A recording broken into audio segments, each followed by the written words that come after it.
আসসালামু আলাইকুম প্রিয় এভরিওয়ান, আশা করি সবাই ভালো আছেন। চলে আসলাম নতুন একটা ব্লগে। রাতের বেলা ক্যামেরা অন করে চলে আসলাম আপনাদের সাথে। অবশ্যই রাতের বেলা আসার পিছনে বিশেষ কোনো কারণ আছে। বিশেষ কারণটা হচ্ছে আমি বিশেষ কোনো একটা ব্যক্তির সাথে দেখা করতে যাইতেছি। তবে ভিডিওতেই দেখবেন যে বিশেষ ব্যক্তিটাকে। একটা কথা বলি যে আমরা তো সবাই কিছু সম্পর্কের ব্যাপারে সবাই জানি যে খালাতো ভাই হয়, মামাতো ভাই হয়, আত্মীয় স্বজন, বন্ধু বান্ধব। কিন্তু আমি আপনাদের আজকে একটা নতুন সম্পর্কের কথা জানাবো, যেটা হয়তো বা অনেকেই জানেন, হয়তো বা অনেকেও জানেন না। সেটা হচ্ছে যে ভাই বাইকার সম্পর্ক। দেখবেন একটা বাইকার আরেকটা বাইকারের সাথে খুবই ভালো একটা সম্পর্ক থাকে, খুব ভালো রিলেশন। এবং আপনি বিপদে পড়ছেন, দেখবেন যে আরেকটা বাইকার আইসা আপনাকে খুব হেল্প করতেছে, আপনার যা লাগতেছে সে সেইভাবেই হেল্প করতেছে। এটার নাম হলো ভাই বাইকার সম্পর্ক। দেখছেন কি কাজটা করলো ভাই, গ্যাপ মারবে না দেখে ও আমারে মাইরা দেওয়া ধরছিল। এটা কোনো কথা হইলো?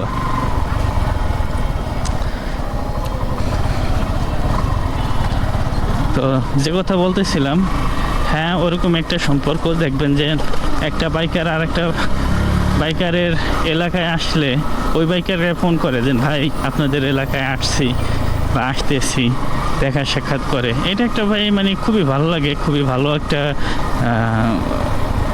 সম্পর্ক বা খুবই ভালো একটা কাজ। ওরকম আমার মানে এলাকায় ঢাকাতে একটা বড় ভাই আসছে, তো উনি আমাকে নক করছে। ওনার সাথে দেখা করার জন্যই হচ্ছে মূলত বের হওয়া। আর চলে আসলাম যাত্রাবাড়ি বড় মাদ্রাসার সামনে। আমি এখানে পড়ালেখা করছি, তো এখানে আসলেই ছাত্র জমানার কথা মনে পড়ে। খুবই ভালো কাটছে ছাত্র জমানাটা। ছাত্র লাইফটাই অন্যরকম লাইফ। সবাই হয়তো বা মিস করবেন ছাত্র জমানা। এখানে আসছি রনির একটা কাজে, রনির একটা জিনিস কিনতে হবে, ওইটা নেওয়ার জন্য। আর এটা শেষ করে যাব সেই বিশেষ ব্যক্তির সাথে দেখা করতে। বিশেষ ব্যক্তিটা বংশাল আছে, বংশাল থেকে আসবে, ধলাইপাড়া আমার সাথে দেখা করবে।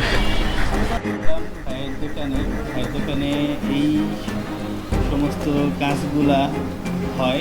ভাই দোকানের লোকেশন যাত্রাবাড়ি বড় মাদ্রাসা স্টিল ভবনের নিচতলা আমাদের এই শোরুম। আপনারা আসবেন। ধন্যবাদ। দোকানের নামটা বিসমিল্লাহ ট্রেডার্স। আপনাদের ভিডিওর শুরুতে আমি বলছিলাম যে আজকে একটা বিশেষ মেহমানের সাথে দেখা করতে আমি বের হয়েছি। এই হলো সেই মেহমান, হাম্মদি ভাই। অনেকেই হয়তো ওনাকে চেনেন। উনি হচ্ছে টেকেরহাট বাইকারের গ্রুপ লিডার। ভাইয়ের সাথে কথা বলতেছিলাম, নাস্তা করতেছিলাম আর কথা বলতেছিলাম। খুবই ভালো লাগতেছিল, খুবই ফ্রেন্ডলি একটা মানুষ। আপনাদের সাথেও ভাইয়ের গল্প শেয়ার করব ইনশাল্লাহ অন্য কোনো একটা ভিডিওতে। ওটাতে শুধু ভাইয়ের জীবনের গল্পই থাকবে। এই বলে আমি আমার আজকের ভিডিও শেষ করছি। আল্লাহ হাফেজ।